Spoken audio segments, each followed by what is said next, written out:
Well, hey gang, we're here with old dog catcher who unfortunately I had to go rescue last night because, as you can see here, top radiator hose has blown. And in worse news, I think it got really hot, so the person who was driving it said it actually stopped on them because they weren't somewhere safe to pull over, so they've driven it to somewhere safe, which is the right thing to do. Always look after yourself first, not the car.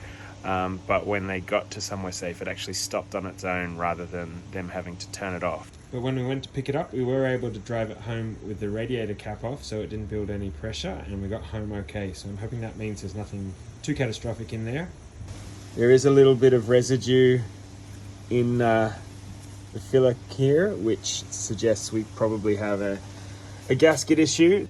Also, there's coolant all through the coils here, so that could be doing something with the running issues as well. So I've got a new radiator hose. We're going to pop that on. We're going to fill it up. I couldn't get a lower radiator hose. If one blows, chances are condition of everything is not great. So maybe as a Christmas present, we'll get this car all new hoses throughout.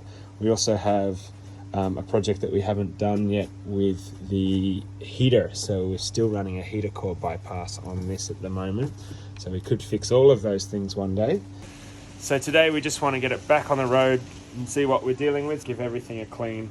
I'll probably pull the distributors and clean the contacts on those, see if that helps with our running issue.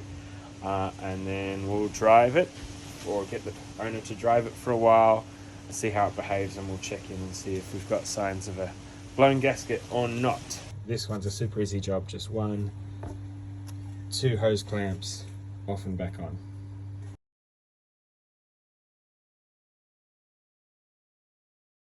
And there we go, our ruptured hose is out, our new hose is in, all of about 2 minutes. The water's topped up, we've cleaned up all the goop off the radiator cap and around the filler, so you can see if that comes back, that'll be our first indicator of a bad gasket.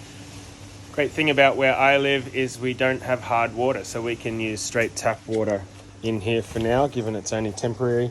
If you do have hard water in your area, then spend the extra $5 or $6 on a few litres of demineralised or distilled water, just to keep the hard water out of your system. But in an emergency, any tap water is better than nothing. Now we're going to give everything a quick clean down, hose down. Normally I would say stay away from all the electronics, but one of the reasons we're doing this is because these got drowned in coolant, so we're actually going to spray these, and then we'll pull them apart quickly and WD-40 them to get rid of all that moisture, and then put them back on, and hopefully that'll be okay. So we've got a bit of degreaser for all our non-electrical bits, and we'll just try and get rid of as much of this coolant as possible.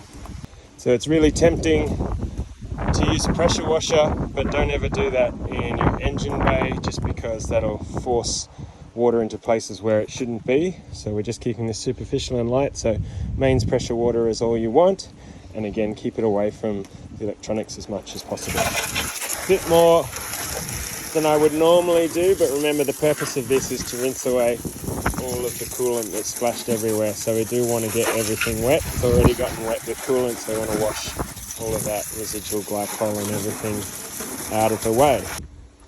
And just before we get going, as I said, we're going to check these coils, but make sure you only pull these apart one at a time and keep a track of where the cables go.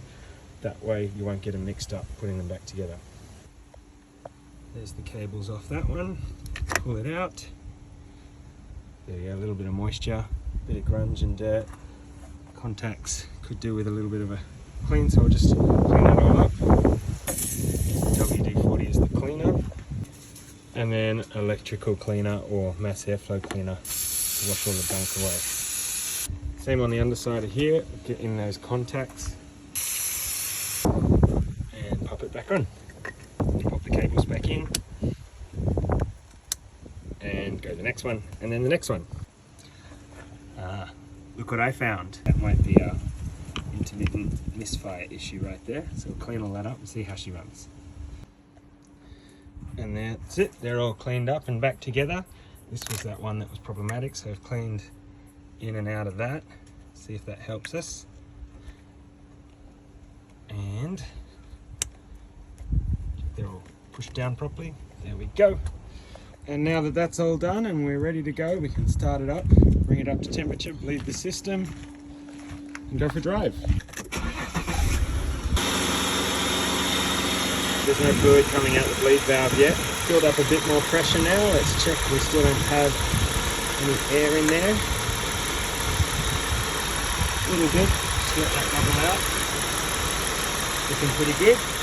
Well, we're on the road and we're running a lot better than we were, so fingers crossed it might be a coincidence, and the fact that it wasn't running great is due to that ignition coil issue rather than the overheat. So since we made an improvement, I've had a look at this a little closer, and I think we might have a dud cable, because when you try and pull these off, nice and secure, nice and secure, nice and secure. Same here, and this one just pops straight off. So I'm thinking it's failing in there. Try and tighten it up a little bit, see if we can get a bit of grab on it.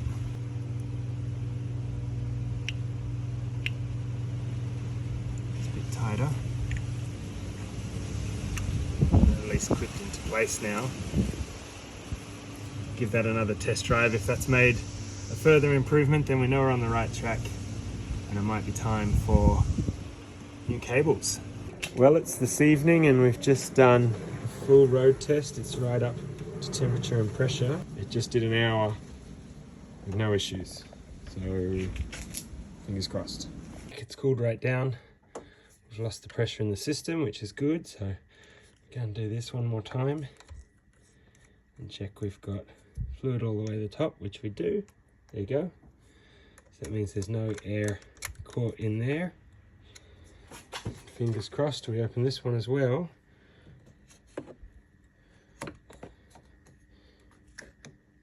And that's full too, so safe to drive.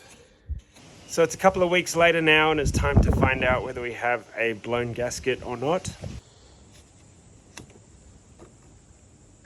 And unfortunately, we're getting oil in the coolant.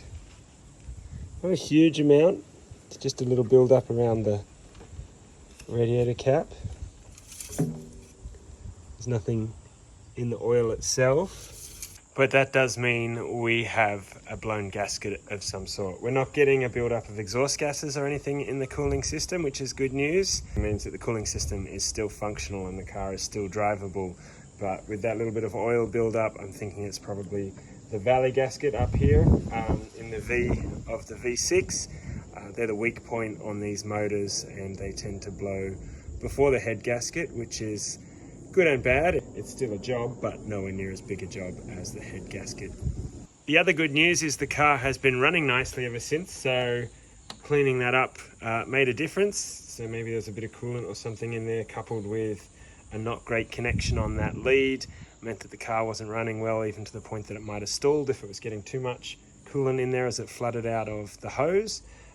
But we will look at doing a full service. If we decide to do the valley gasket, then we'll do everything we can to give this motor a fighting chance. But for now, we'll get this radiator cap and filler cleaned up, get all the oil residue out of there, and then we'll keep a closer eye on it. I haven't looked at it in some time. I'm gonna look at it every few days the next couple of weeks and see how quickly that builds up, and that might decide how quickly we get to the valley gasket. So we've cleaned that up again. We'll put that back on. And I think that's it for now. We won't call it a win, but it's a non-loss, I guess. The car is still drivable, it's still functional. We haven't completely blown up our cooling system. It's running better than it was, so we'll keep a close eye on it. And eventually, when we have time, we'll have a look at giving it a little bit more love. But for now, that's one more band-aid on this car, and we'll send it back out down the road, and we'll catch you next time.